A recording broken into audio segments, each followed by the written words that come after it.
camarade qui vous parle, c'est M. Hassan Diagne, scénariste du Sénégal, président du réseau des scénaristes sénégalais. Je salue au passage tous les camarades de FISAF et de Scénario pour tous Sénégal, ASAF Sénégal, RSS Sénégal et Scénario pour tous Togo. Donc je salue tout le monde. Donc pour commencer, vous êtes scénariste ou vous êtes scénariste aspirant. Donc là je vais commencer.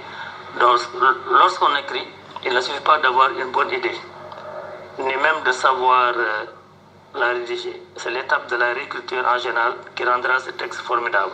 Et c'est d'autant plus vrai que lorsqu'il s'agit d'un scénario. Donc lors de la réécriture, vous serez en fait confronté au même principe que lors de l'écriture de votre scénario. Donc ce cours que je donne vous aidera à développer vos talents afin de raconter une histoire formidable. Si vous êtes déjà expérimenté, ce cours vous permettra d'exprimer clairement des compétences jusqu'alors intuitives. Et si vous êtes en ce moment bloqué en plein milieu d'une réécriture, ce cours vous aidera à analyser et à résoudre vos problèmes afin de remettre votre scénario sur les rails. Parce qu'en général, beaucoup de scénaristes écrivent, mais il arrive qu'ils ne sont pas sur les rails, donc ils déraillent. Donc par ailleurs, si vous écrivez, si vous aurez besoin, donc si vous écrivez, c'est que vous allez réécrire, c'est le métier qui le veut. Parce que vous ne pouvez pas écrire pour vous-même et ranger son scénario dans une boîte au fond de votre garage ou dans un tiroir quelque part. Donc, si vous écrivez, c'est que vous allez réécrire. Parce que vous allez rencontrer des gens, soit un autre scénariste, ou bien un membre de votre famille qui est très expérimenté et qui est très critique et qui vous dit que ce personnage ou quelque chose ne va pas dans votre scénario.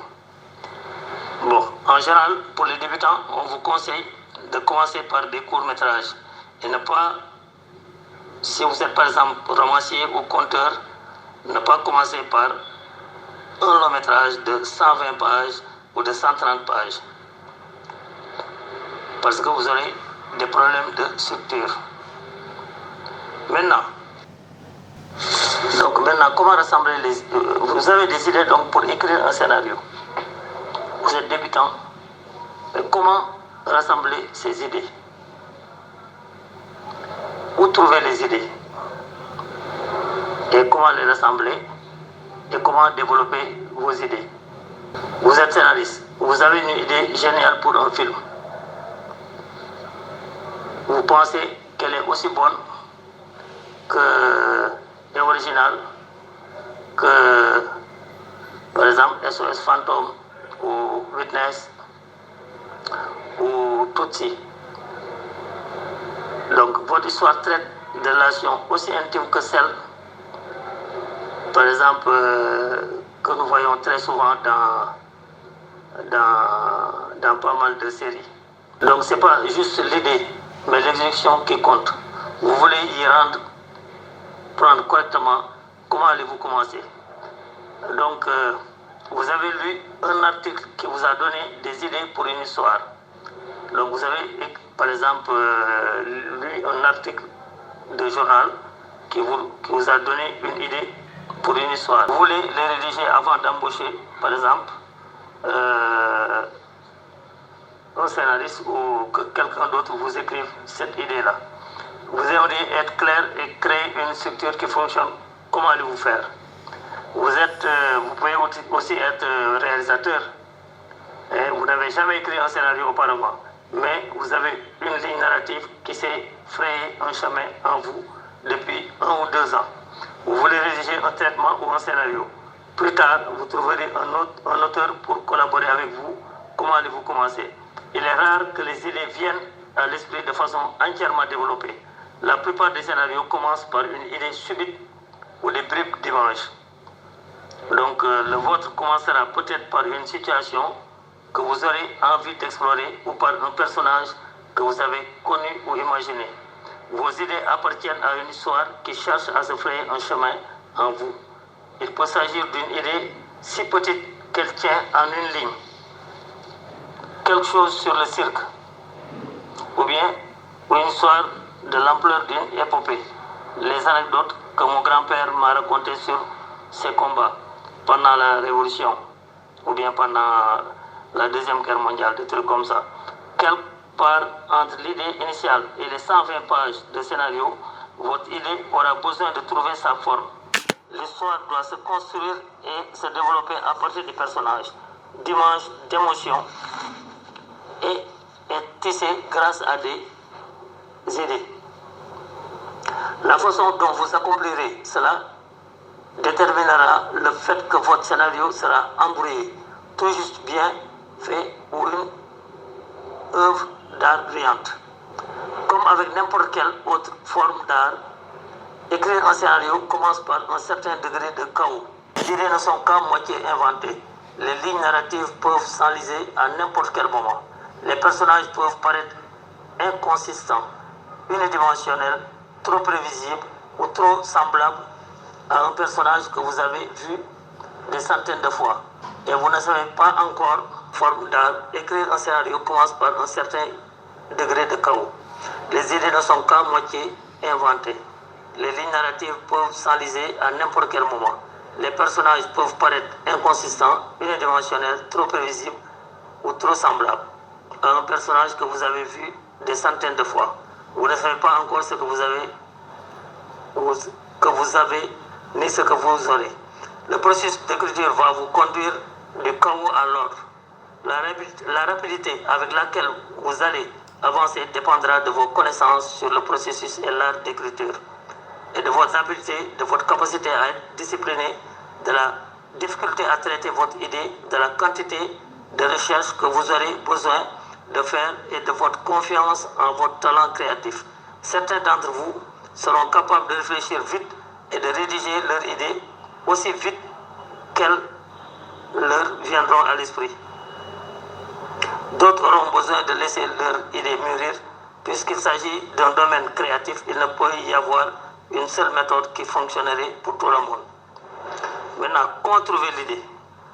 D'où viennent les idées? Le monde regorge d'histoires fascinantes, de personnages dramatiques, d'idées et de sujets bizarres.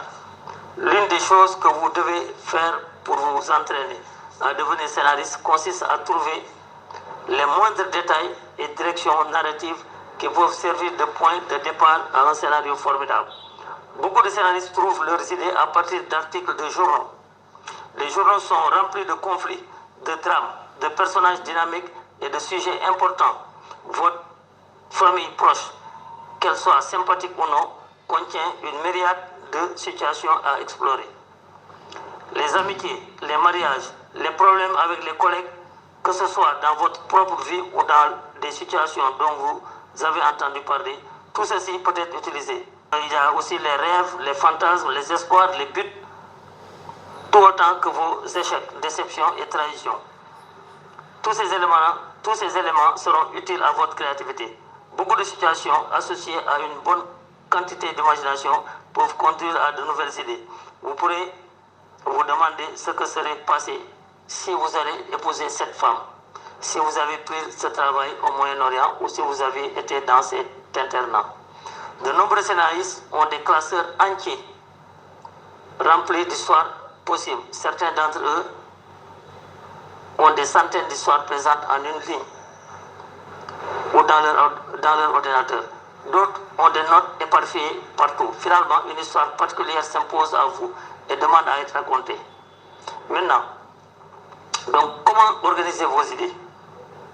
Il y a de nombreuses façons de commencer. Certains scénaristes vont avoir une idée à l'esprit pendant un moment et ils vont jouer avec en tant que avant de l'écrire. mais vous pouvez faire cela pendant un certain temps. Le fait de la rédiger vous permettra de savoir où vous en êtes. D'autre part, vous transférerez ainsi certaines idées et d'autres pourront alors surgir. Les confrontations de ces idées donnera alors une forme à votre scénario comme par magie. On pourrait diviser un scénario en 5 éléments principaux: les lignes narratives, les personnages, les idées sous-jacentes, les images et le dialogue. Chacun de ces éléments commence à prendre forme à différents moments du processus. Certains scénaristes sont particulièrement bons pour décrire les personnages. Ils peuvent commencer à écrire à partir d'un personnage qu'ils ont imaginé. Ils font en sorte que l'histoire surgisse au fur et à mesure que nous voyons les décisions et les actions du personnage. D'autres scénaristes commencent avec une histoire. Ils sont intégrés par une séquence d'événements. Ils aiment l'action et les gens accomplissent des exploits. D'autres scénaristes commencent avec une idée qu'ils ont envie d'explorer. Peu importe où vous commencez, il y a un moment où tous les éléments doivent être rassemblés au sein du scénario. Et comme ils sont tous liés, vous ne pouvez pas travailler sur les personnages sans que les idées narratives surgissent ou vice-versa. Vous allez donc chercher une méthode pour rassembler vos idées, tout en faisant en sorte qu'elles soient assez fluides afin de ne pas les fixer pour l'éternité trop vite. Vous voulez trouver un moyen de laisser ces idées surgir, changer et prendre de nouvelles formes. Certains scénaristes commencent par rédiger leurs idées sur des fiches. Le descriptif consiste simplement en quelques lignes sur chaque scène qui vont former l'histoire. Vous pouvez les écrire sur quelques morceaux de papier dans votre ordinateur ou dans le classeur. Par ailleurs, de façon, les journalistes utilisent peut-être beaucoup le descriptif. Donc, quand ils vont à un reportage, en général, ils font un descriptif et ensuite, ils rassemblent tout cela pour en faire une information. Donc, un descriptif complet peut consister à 50 ou 100 lignes. Il ne vous sera peut-être pas nécessaire de rédiger toutes les scènes principales entièrement avant de commencer à écrire votre scénario. Par exemple, si vous prenez le film The African Queen, cela pourrait ressembler à ceci. 1. La mission. Présentation de Rose et de son frère. All Night arrive. 2. Présentation de la relation de All Night vis-à-vis de Rose et de son frère. 3. Les Allemands arrivent, ils tuent le frère de Rose et des indigènes et ils détruisent le village. 4. All Night revient, il enterre le frère de Rose, All Night et Rose préparent leur évasion, etc. Donc ça c'est un exemple descriptif. Avec tout juste quelques renseignements, il est possible de commencer à écrire le scénario. Pourtant, certains scénaristes préfèrent commencer par développer chaque scène en ajoutant des renseignements sur les personnages et l'histoire, ou par rédiger d'abord la ligne narrative sous forme de traitement. C'est quoi un traitement? On va parler du traitement.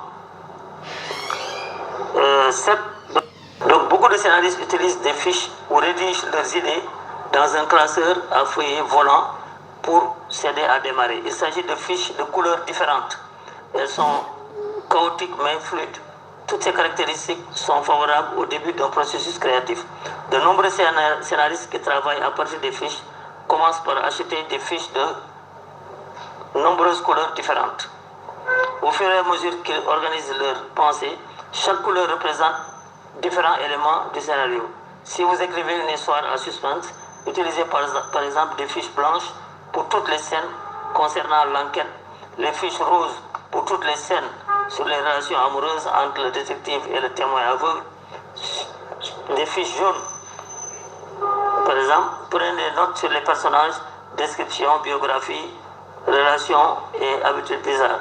Sur les fiches bleues, rassemblez vos notes sur des images, etc. Donc, ça c'est la technique de la fiche. Donc, on va parler, donc après la technique de la fiche, le descriptif. Le descriptif consiste simplement en quelques lignes sur chaque scène qui vont former l'histoire. Vous pouvez les écrire sur quelques morceaux de papier dans votre ordinateur ou dans le classeur. Par ailleurs, de façon, les journalistes utilisent peut-être beaucoup le descriptif. Donc, quand ils font un reportage, en général, ils font un descriptif et ensuite, ils rassemblent tout cela pour en faire une information. Donc, un descriptif complet peut consister à 50 ou 100 lignes. Il ne vous sera peut-être pas nécessaire de rédiger toutes les scènes principales entièrement avant de commencer à écrire votre scénario. Par exemple, si vous prenez le film The African Queen, cela pourrait ressembler à ceci. 1. La mission. Présentation de Rose et de son frère. All Night arrive. 2. Présentation de la relation de All Night vis-à-vis de Rose et de son frère. 3. Les Allemands arrivent, ils tuent le frère de Rose et des indigènes et ils détruisent le village. 4. All Night revient, il enterre le frère de Rose, All Night et Rose préparent leur évasion, etc. Donc ça c'est un exemple de descriptif. Avec tout juste quelques renseignements, il est possible de commencer à écrire le scénario. Pourtant, certains scénaristes préfèrent commencer par développer chaque scène en ajoutant des renseignements sur les personnages et l'histoire ou par rédiger d'abord la ligne narrative sous forme de traitement. C'est quoi un traitement? Donc le traitement, certains auteurs commencent par un traitement qui est essentiellement une narration ou un synopsis. Mais un synopsis en général c'est 1 ou 2 pages. Mais pour un long métrage par exemple, si vous devez faire un traitement, c'est 25, des fois 30, des fois 40 pages de traitement, ce qui ressemble beaucoup à un synopsis. Mais là, vous écrivez toute votre histoire, de A à Z. Donc de même que pour une nouvelle, il s'agit d'un traitement relativement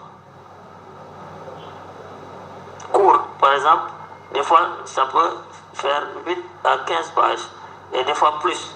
Le traitement raconte le début, le milieu et la fin de votre histoire. Si vous avez une idée qui est déjà assez développée, le traitement sera l'occasion de rédiger la narration dans un ordre logique.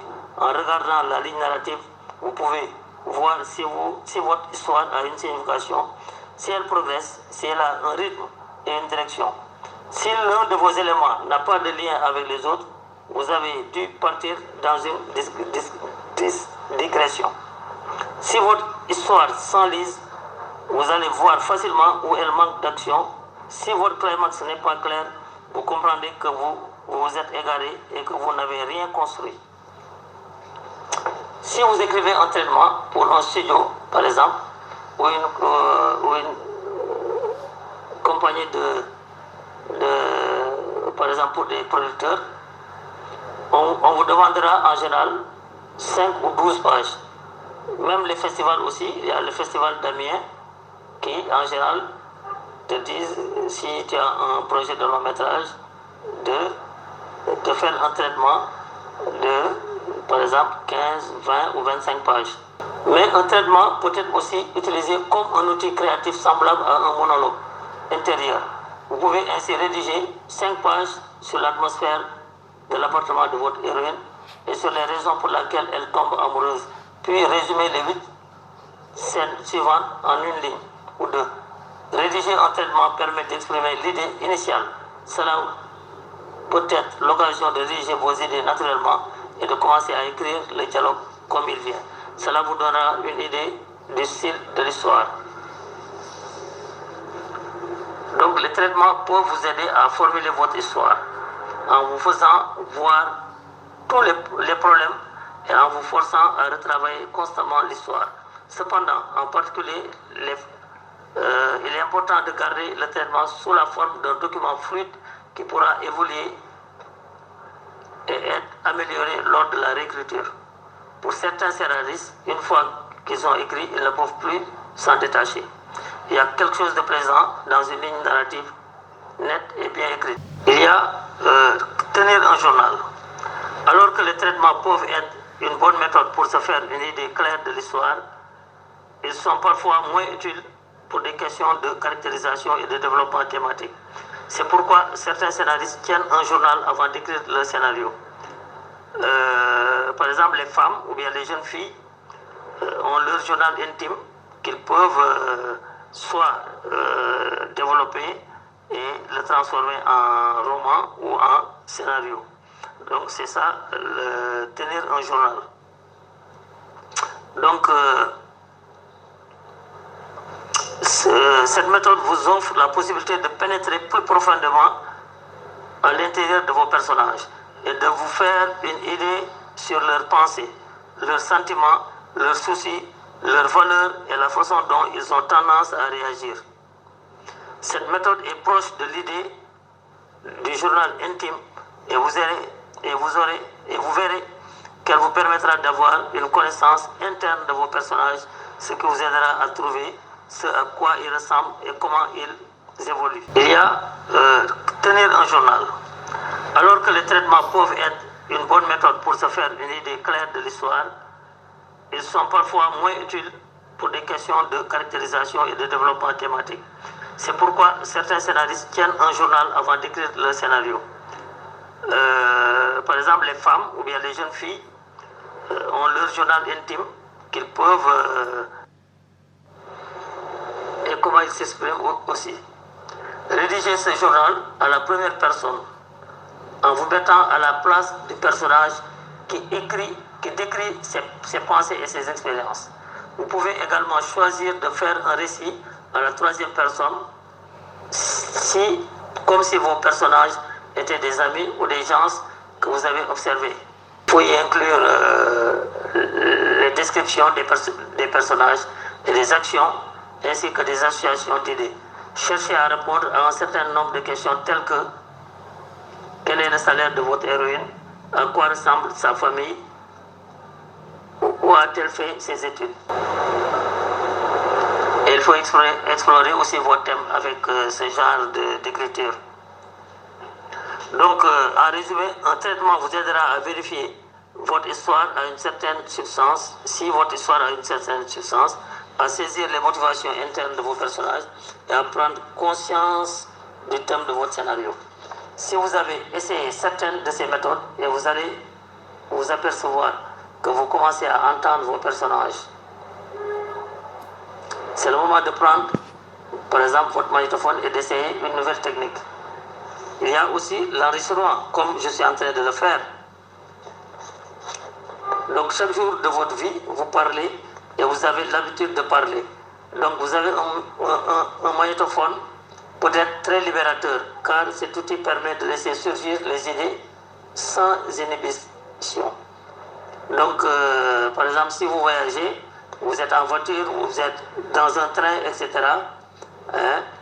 les idées viennent et vous ne pouvez pas écrire, vous n'avez pas de pic, etc. Vous pouvez prendre un magnétophone, comme vous pouvez prendre votre portable et enregistrer les paroles, les idées,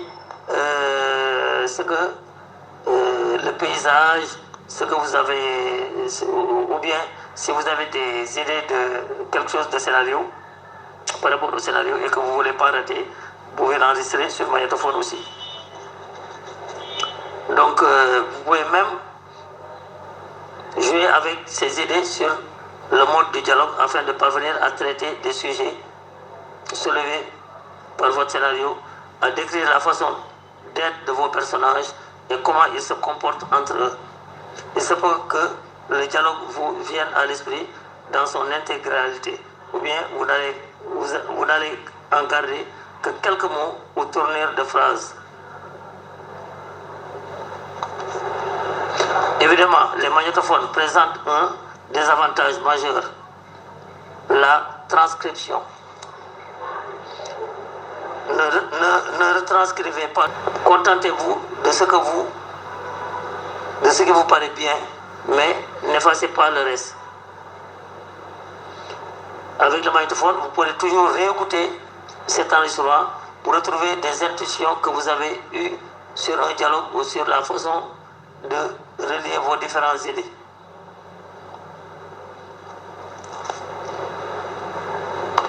Maintenant, au lieu lieu d'utiliser toutes ces techniques, certains d'entre vous préféreront peut-être se contenter de rédiger ce qu'ils ont à dire. Donc la rédaction. Donc vous écrivez un scénario pour la toute première fois. Vous êtes prêt, mais l'idée d'écrire 120 pages vous effraie.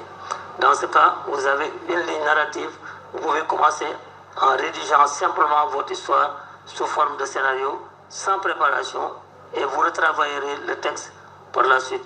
Vous serez sujet à des peurs jusqu'à ce que vous trouverez votre propre processus créatif.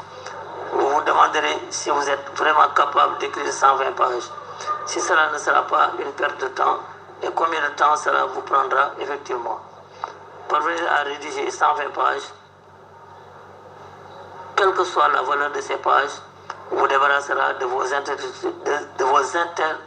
incertitudes sur vos propres capacités. Cette version ne sera que très rarement de bonne qualité, car elle ne sera pas le fruit d'une expérience suffisante. Mais peut-être que certains de ces scènes comporteront des éléments magiques et artistiques. Vous aurez besoin de préparer et de travailler votre histoire, mais le simple fait de savoir que vous y êtes parvenu une fois rendra votre prochaine tentative plus facile. La plupart des scénaristes expérimentés, cependant, préparent leur histoire et leurs personnages très soigneusement avant de commencer à rédiger leur scénario. Plus vous aurez passé de temps en amont à planifier votre scénario, plus vous l'écrivez rapidement. Cependant, vous pouvez décider de vous servir d'une partie de ces techniques en appliquant toutes les méthodes préparatoires expliquées préalablement. Puis, une fois que vous aurez commencé à écrire, continuez à écrire. Certains scénaristes rédigent le scénario d'une traite. Ils se rendent compte qu'il serait dommage d'interrompre ce flux d'idées pour améliorer la grammaire, éliminer les fautes de frappe et jouer avec différentes approches d'une scène. Tout ce que vous désirez, c'est rédiger l'histoire. Bon, maintenant, il y a les programmes d'ordinateur. Donc, nous vivons à l'ère de l'informatique. Désormais, la plupart des scénaristes travaillent sur ordinateur. Beaucoup utilisent Internet et communiquent avec d'autres scénaristes par courrier électronique. Ceci explique qu'on trouve désormais sur le marché une grande gamme de logiciels pour écrire des scénarios sur ordinateur.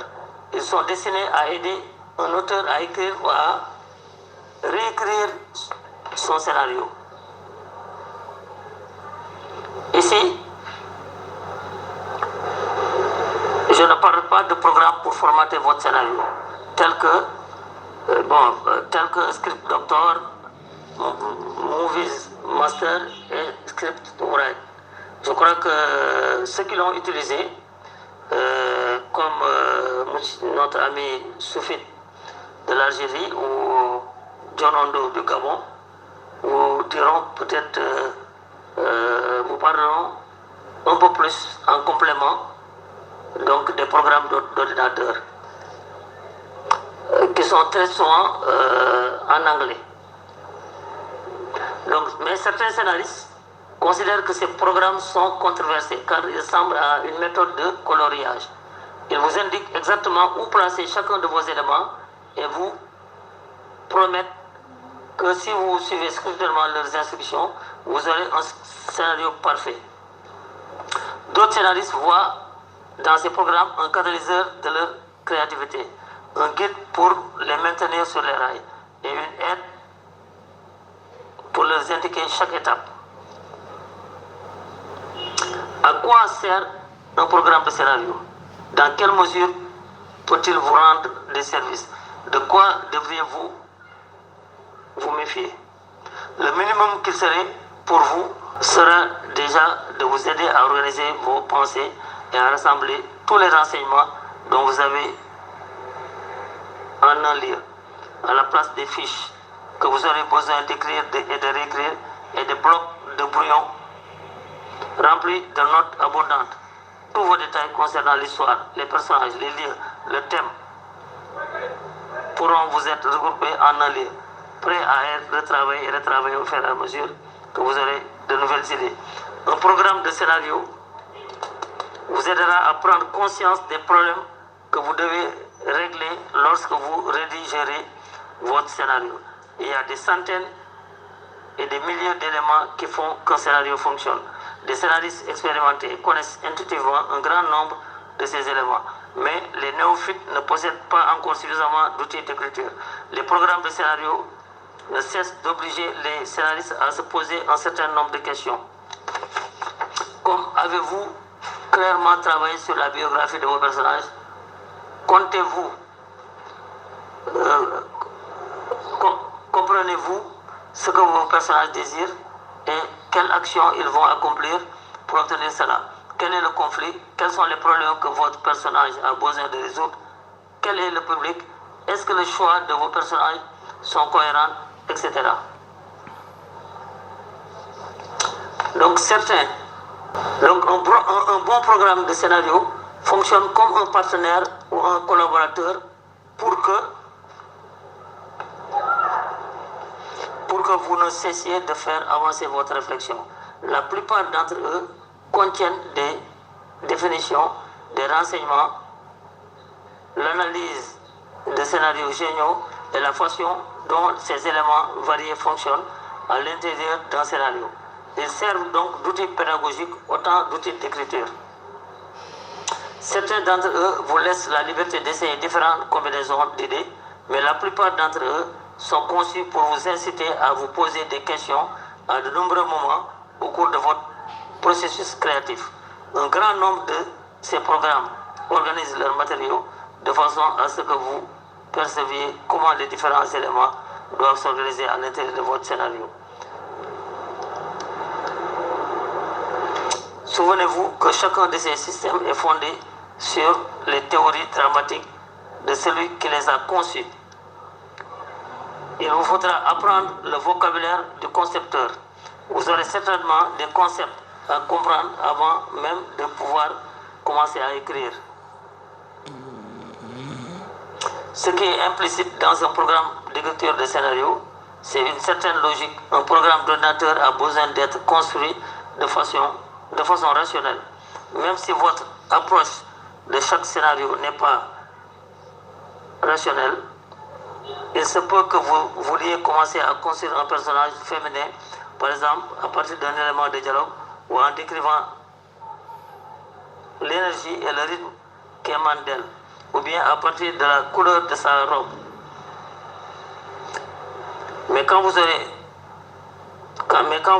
ferez défiler votre programme, les questions concernant les personnages, ce seront toujours les mêmes qui vous amènera peut-être à penser qu'on peut créer un scénario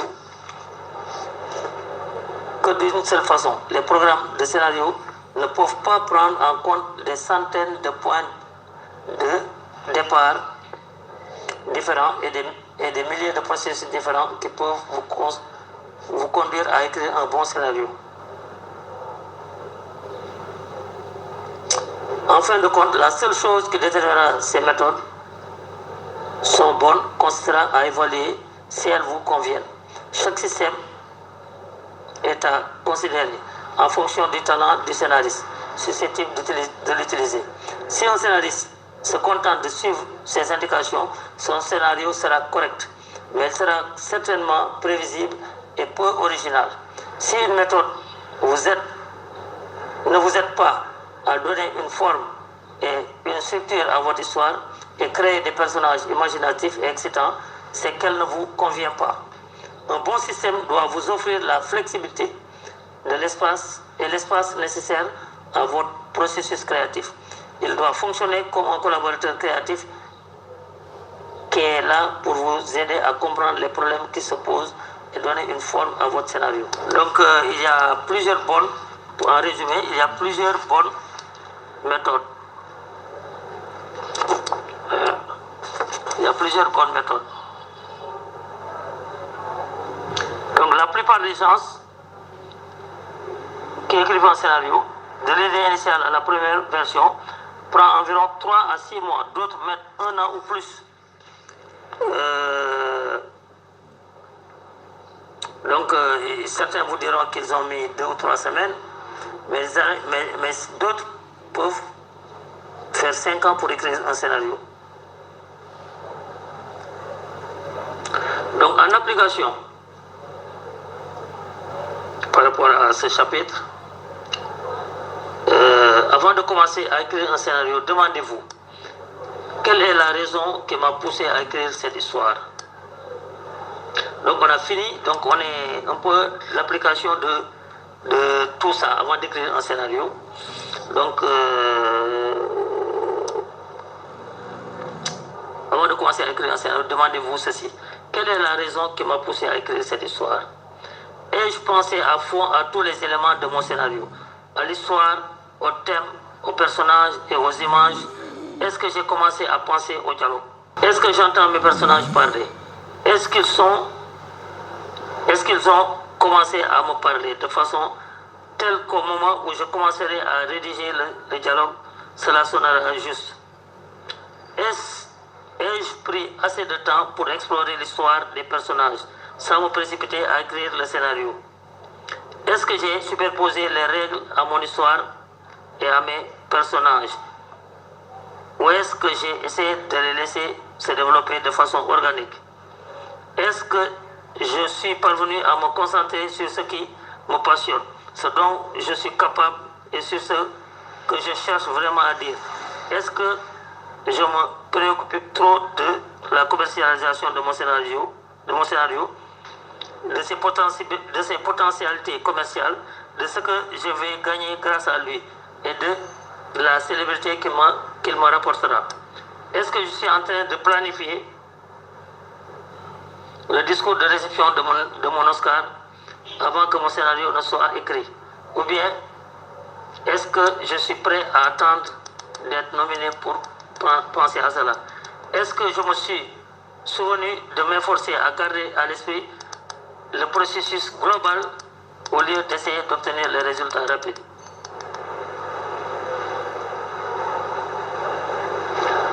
Lorsque vous aurez effectué cette préparation, vous serez prêt à commencer à écrire votre scénario. Quand vous atteindrez ce point, vous serez prêt à structurer et à former votre histoire sous une forme dramatique. Vous serez prêt à donner forme à votre début, votre milieu et votre fin.